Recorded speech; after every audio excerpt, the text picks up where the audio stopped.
I want to try to expose Airbnb arbitrage because honestly, I'm not sold on it. So the best way I like to think of it is you're buying big blocks of time. Yeah. Right? 12-month lease for the most part. And then you're selling smaller blocks of time. Got it. With an enhanced product furnished. Yeah. And then you're making a profit. Got it. So it's pretty much like you're running an Airbnb business, but instead of buying the property, you're renting it. Exactly. Got it.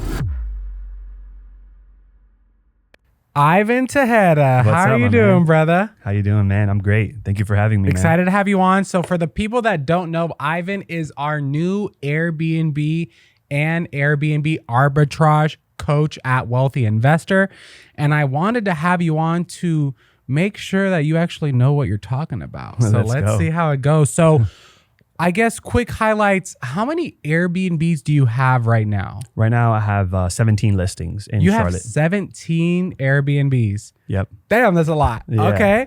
And then are those all arbitrage or do you own any of them?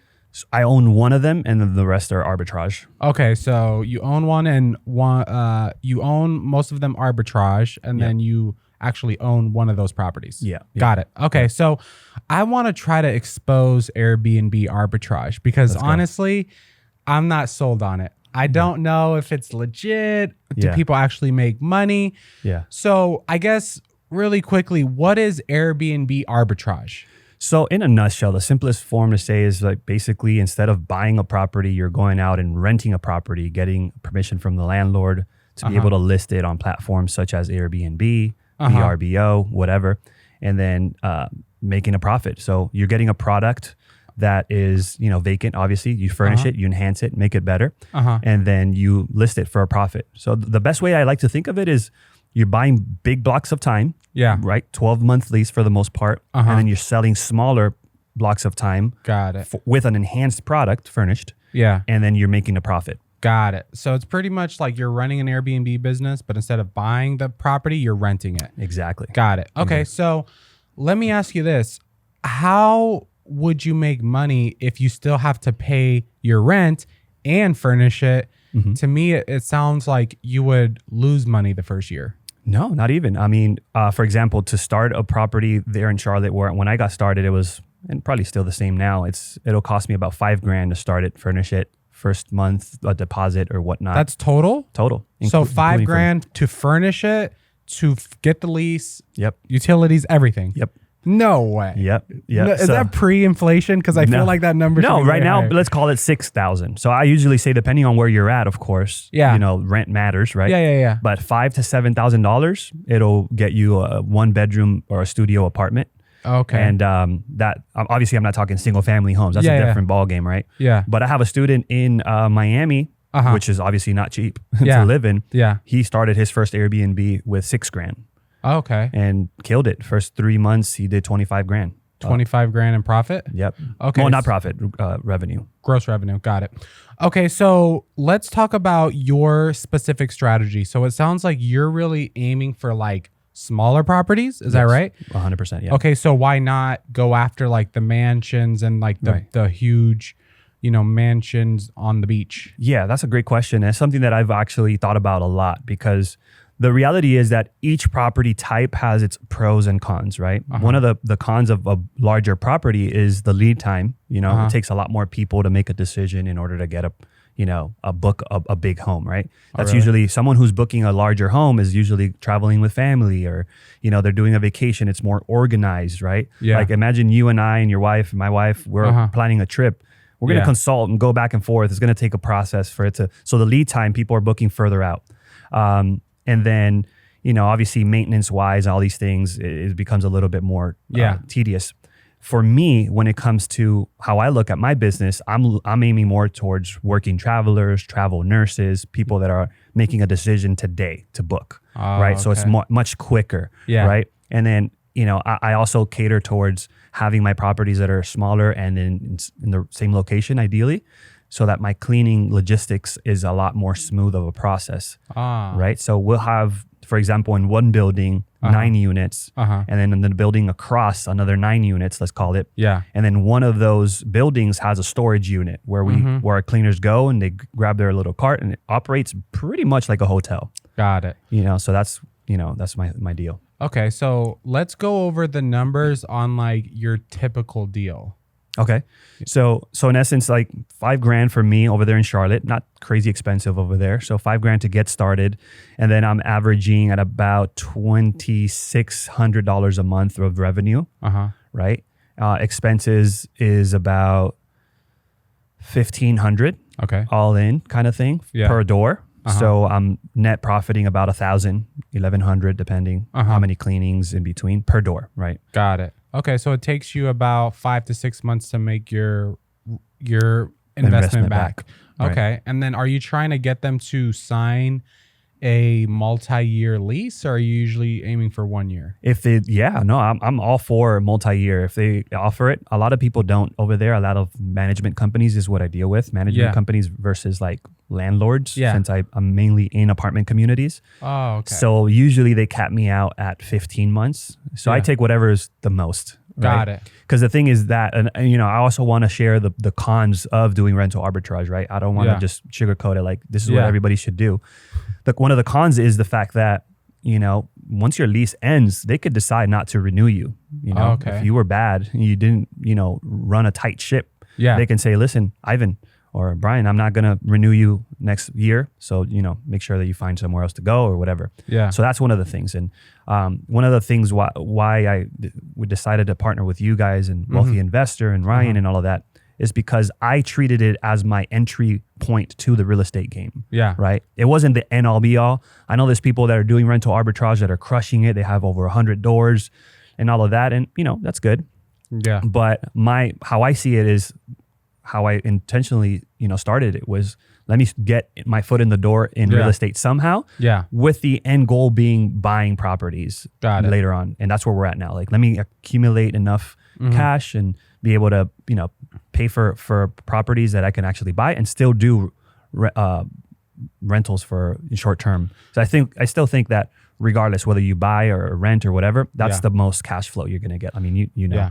How much money do you make right now a month with your Airbnbs? So we're averaging about $45,000 a month in revenue. And then how much is usually take home?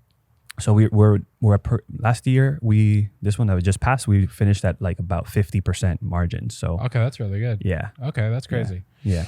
So I want to talk about owning Airbnbs. Why didn't you go out and like buy a bunch of Airbnbs instead of doing, Airbnb arbitrage? So I would say it's twofold because number one, I didn't know that I could go out and actually get properties without any money. Right. Okay. Yeah. That's something that I've learned as of recently, where associating myself with you guys and following you guys and the possibilities are there to be able to raise money and all of that. But at the same time, I didn't really have people that I could say, or I didn't have myself a track record where I can tell, friends and family, hey, I know what I'm doing. Give me some money. Yeah. We're going to get some properties. This is what we're going to do. Yeah. Now I can raise a ton of money, right? Because I have a track record. People are willing and waiting for me to say, hey, I got this venture. Let's do it. But it's completely different, right? 100%. So that's the reason why I didn't go into buying Airbnbs right away, because I didn't have the money.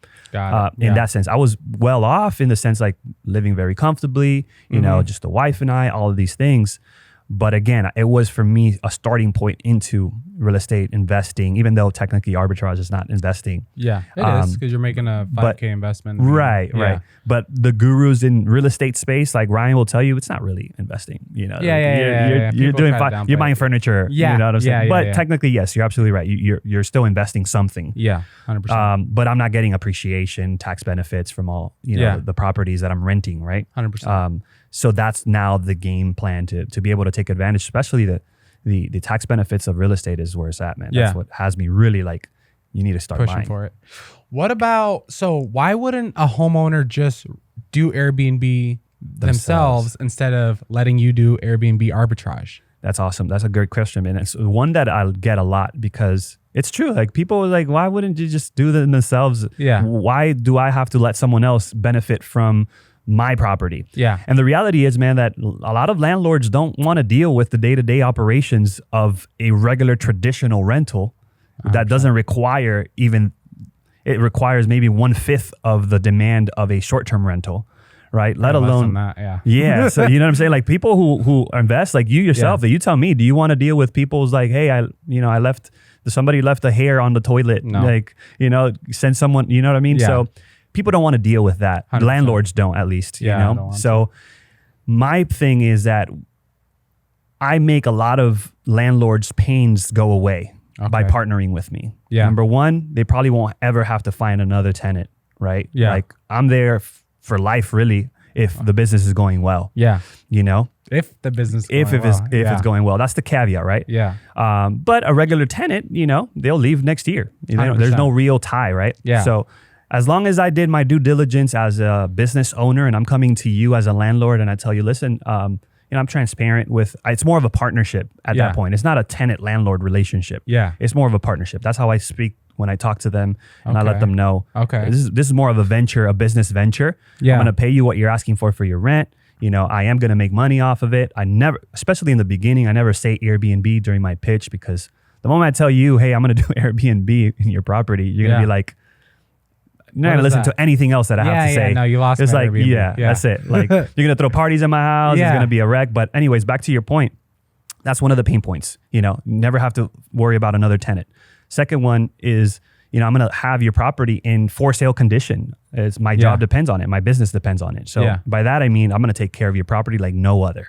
Mm-hmm. Nobody else is going to take better care of your property than me because my business, my money depends on it. So if the baseboards are looking crusty or whatever, I'm either going to fix it myself depending on the agreement, or I'm going to let you know, hey, we need to make sure that this is good. So, those are the top two pain points. There's more, but I don't want to, go into it too deep. Yeah. Okay. So I'm a seller. Pitch me on why I should allow you to do Airbnb arbitrage.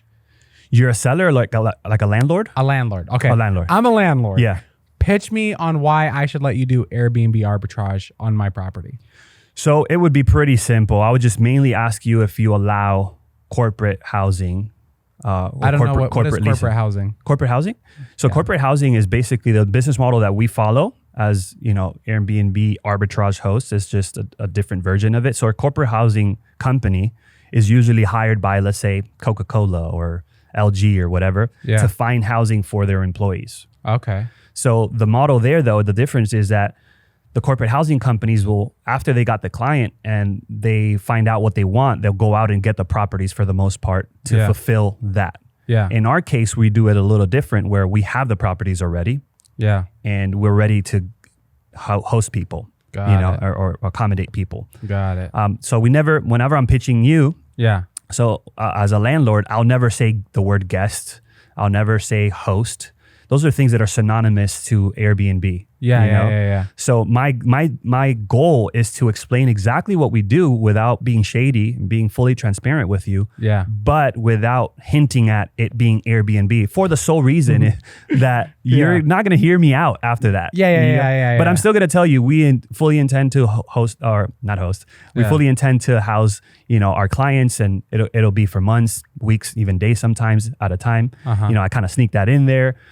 So that the idea would be for you to feel comfortable with my business model. And I let you know we're corporate housing, but we do things slightly differently. Okay. And then that's where I share the difference of, I have the properties. We invest heavily into design. We invest heavily into making sure that the properties are ready to go for when our clients come. Yeah. We have that competitive edge. We're ready to go right now. Yeah. Versus, regular traditional corporate housing models. So I'll ask you if you accept corporate leases. For the most part, they'll say yes.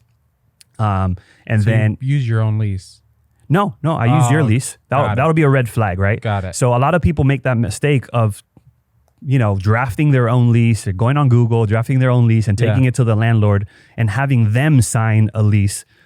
No, you're gonna lose them. That's a huge red flag. Like, you're not gonna go through. You start reading. Why is this person giving me a agreement for me to sign? It should be the other way around. So 100%. I try to make it as smooth as possible of a process. Yeah. I'll dress up really sharp, like looking like a Fortune 500 employee. Oh, so you try to close them in person? Oh yeah. So the process is this. I'll locate, I'll do my market research based on location that I want to be in, make sure that it's profitable, all of those things, right? So then I'll start identifying different properties that I want to be in. I'll ask them if they accept corporate leases and if they're capped on corporate leases. So since I mainly cater towards communities, apartment communities, or that's where I usually want to be in, I ask if they're capped, because that basically means that they'll have a certain amount of units based on like a percentage wise of how many can be corporate. Got it. So I ask if they're capped so I don't waste my time. Yeah. Once they answer yes to both of those, then I schedule a tour, and that's going to be my pitch in person while I'm doing the tour.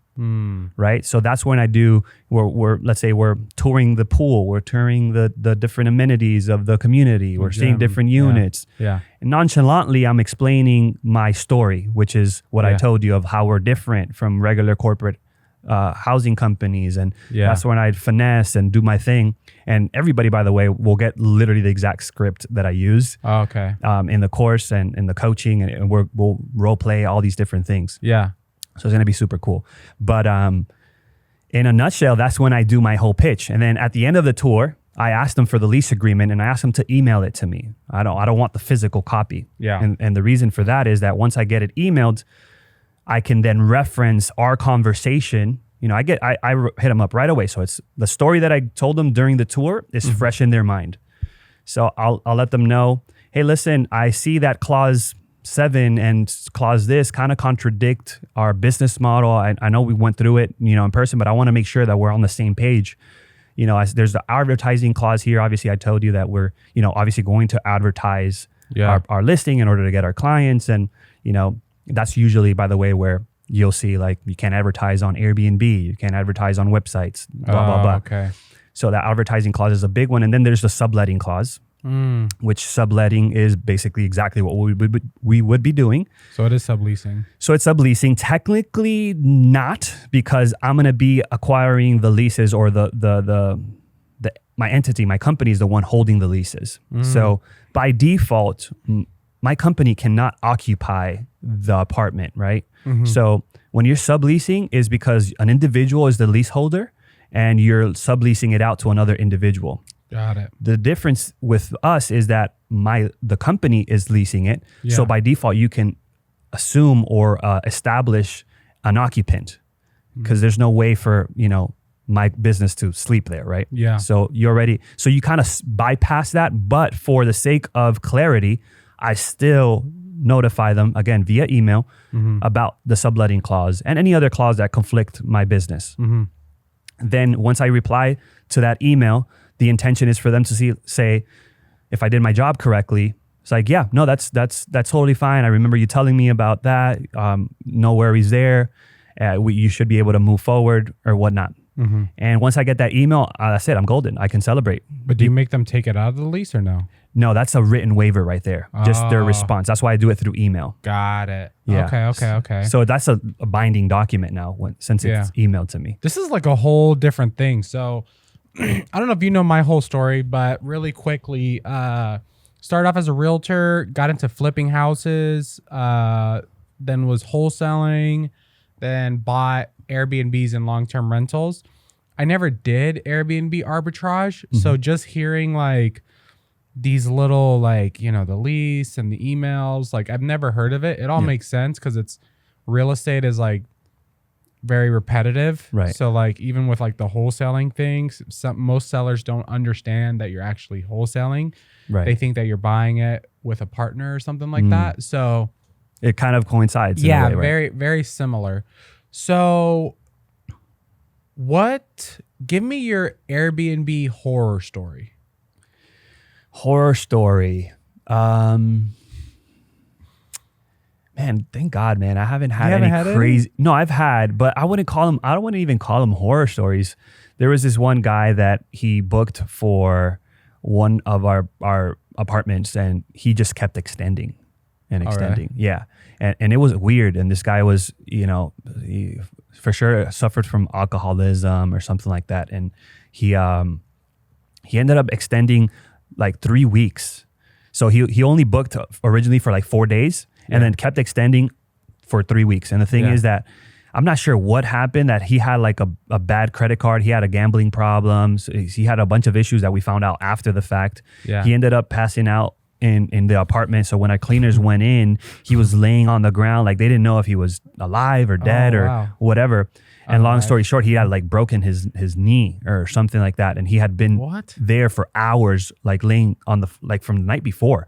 just laying on the floor, not being able to get up. Yeah. And luckily, the place wasn't trashed or anything like that. But, they finally, we had to call the ambulance. They came in, they took him and dealt with it. And long story short, it was like, we haven't gotten paid for, like, he has a bad credit card on file. Oh. Now, that was a horror at that moment because I didn't know that was the first time that's ever happened to me through Airbnb. Yeah. But the good thing about Airbnb is, like, technically speaking, the dynamic between us host, Airbnb, and the guest, our relationship is technically with Airbnb. They're the ones that are responsible for the guest. They make themselves very much the middleman. Yeah. Versus like a VRBO, it's more of a, A to C, like it's you and the guest and you are transacting. They're just connecting the two. But with Airbnb, they take very much ownership of the guest. Yeah. So they're responsible for whatever they do. Yeah. So Airbnb ended up, making sure that we got paid for it and all of that. But at the moment, it was pretty scary because I'm like, dude, did I just lose on? I wouldn't have made rent, because he took a lot of the time of that month for that particular unit. Luckily, one of the things that I say is, like, the bigger you are, and I'm sure that's the case also in, when you have real estate, you're buying, the bigger you are, the easier things are.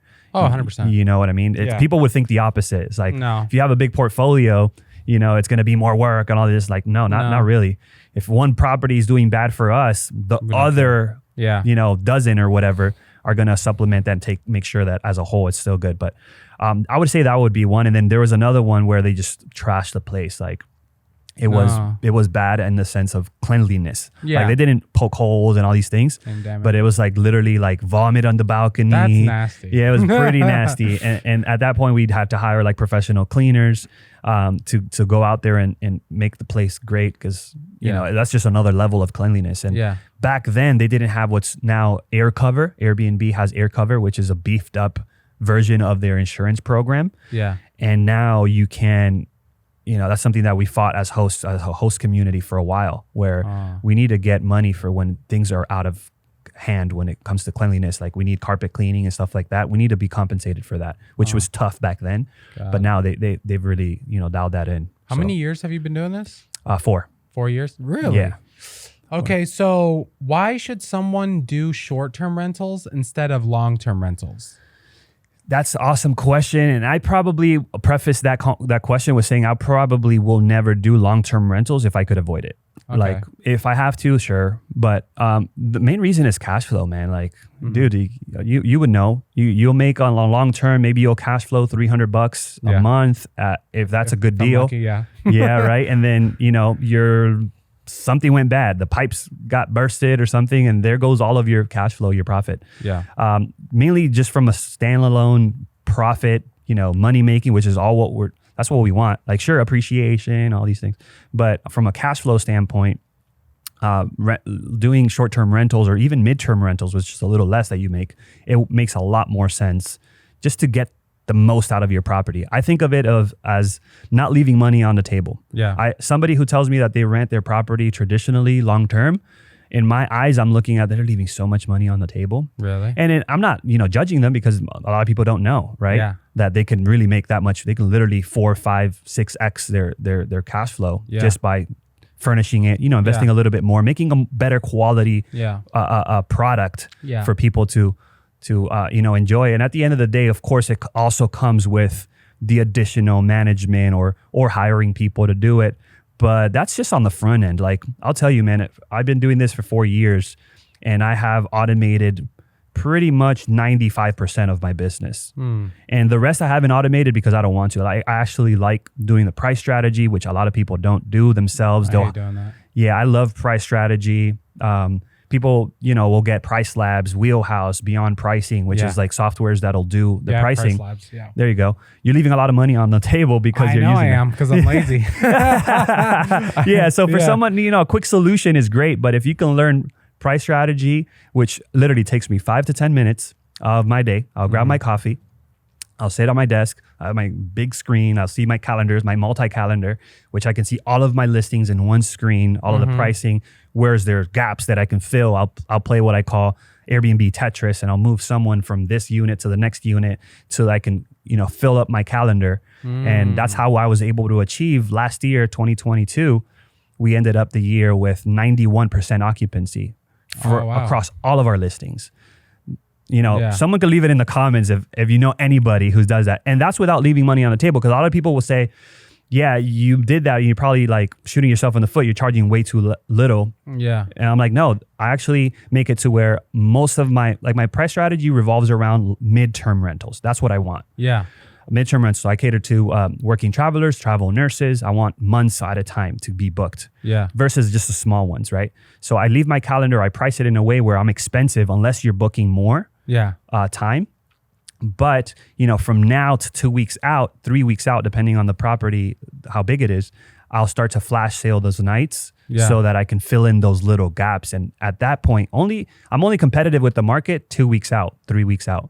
Got it. If you try to book one night a month or two from now, you're going to pay way more than the people around me. 100%. Because again, I don't want that one reservation to cancel out my bigger bookings, right? Got it. So that's how we're able to achieve, you know, and I think that's where I stand out from other Airbnb, you know, gurus or whatever, is my price strategy. Yeah.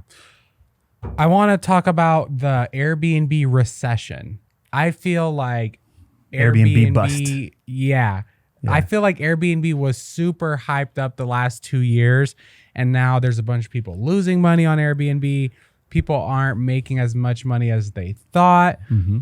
And I think the overall revenue for Airbnb hosts are down right now. Yeah. So that's what they're calling the Airbnb bust. And actually, I think I made a video about it in my channel a week or so ago. So I'll encourage everybody to go watch that. But the Airbnb bust is pretty much kind of like what happened during COVID in that, you know, people were losing their shirt, but back then it made sense. People weren't traveling, you know, hosts weren't, you know, pivoting and changing their business model and stuff like that. Yeah. Versus now, it kind of doesn't make sense. And I think it's it's not for certain. I haven't, you know, called Airbnb to ask them, but it's more of an internal situation. I think it's more of an algorithm situation.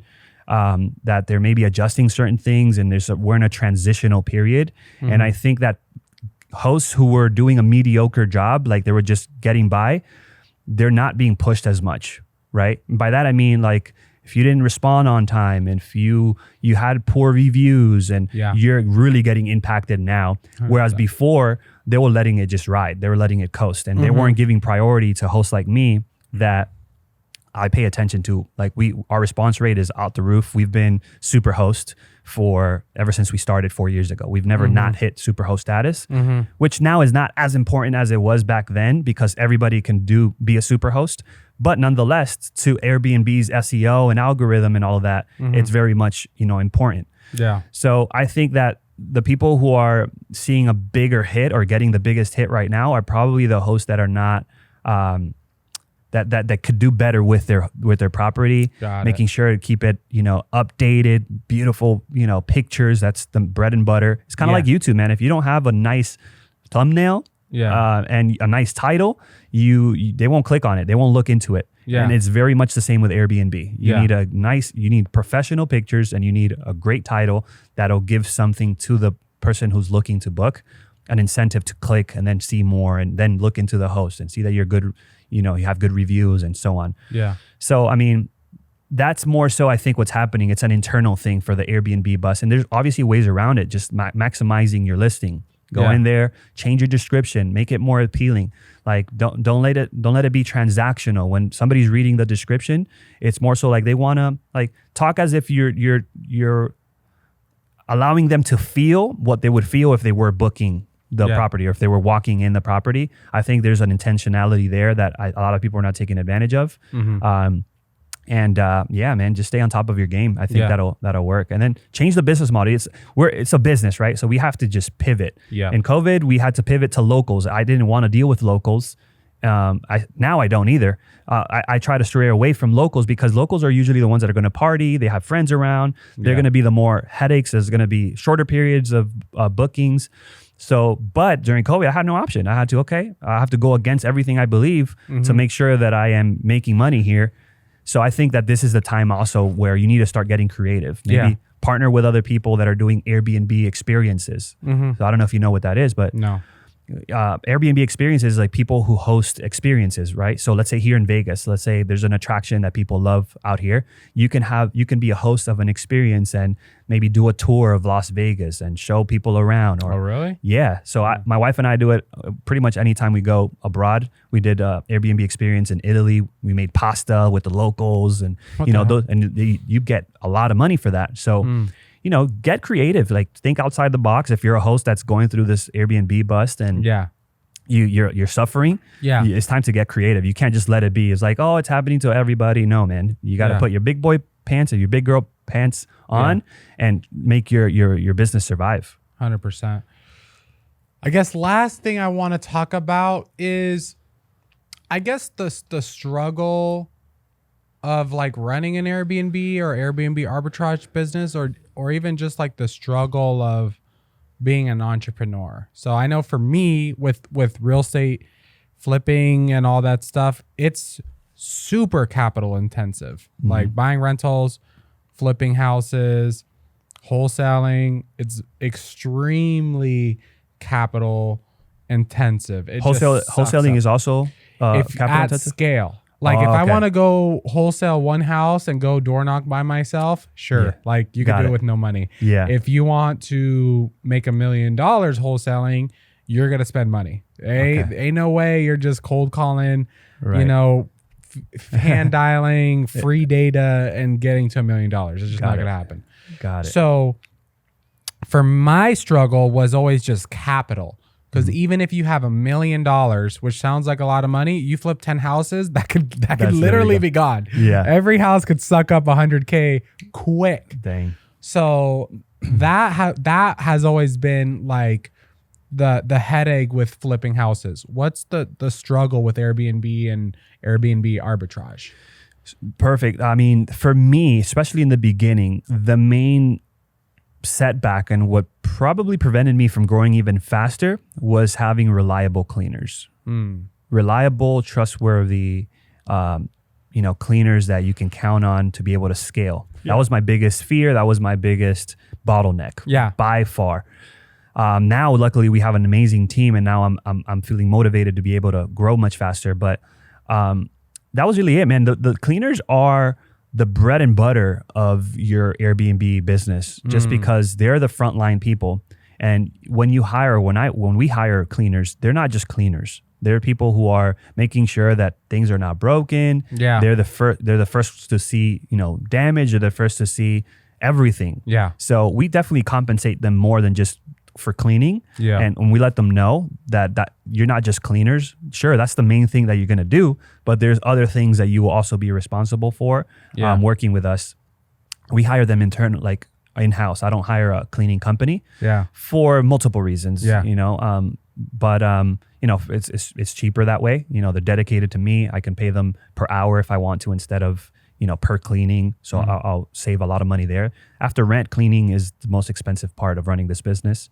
So I think cleaning, the cleaning flow, the cleaning process, the cleaning people, that was the main thing. Got it. That's what will make or break you as a business. Of course, I can go hire a company, but they'll charge me an arm and a leg. Yeah. They could be more reliable. So it's kind of like a trade-off, right? Yeah. Where if you're okay spending more money, which a lot of people have no other option when they're starting off because you don't have enough properties to give someone a full-time or part-time job or whatever. Yeah. You do have to go the company route to be able to get it done. But the idea for anybody who starts Airbnb is that you should work up to have enough units to be able to hire someone internally. Got it. All right. So if people want to find you, where's the best place to reach you? That'll be Instagram. I'm there the most, ivantejeda.co and Tejeda. Tejeda.co, and that's pretty much where I live, man. It's where I get DMs all the time, and we interact, and I love it. And then of course we're going to be now with teaming up with Wealthy Investor, and we're going to have a Facebook group for those that are going to be part of it, and all of that. So that's going to be exciting. But I would say Instagram would be, and then I have my YouTube channel as well, which is at Ivan Tejeda. Beautiful. All right, guys. So if you're interested in learning more about Airbnb or Airbnb arbitrage, you can go to wealthyinvestor.com. Peace.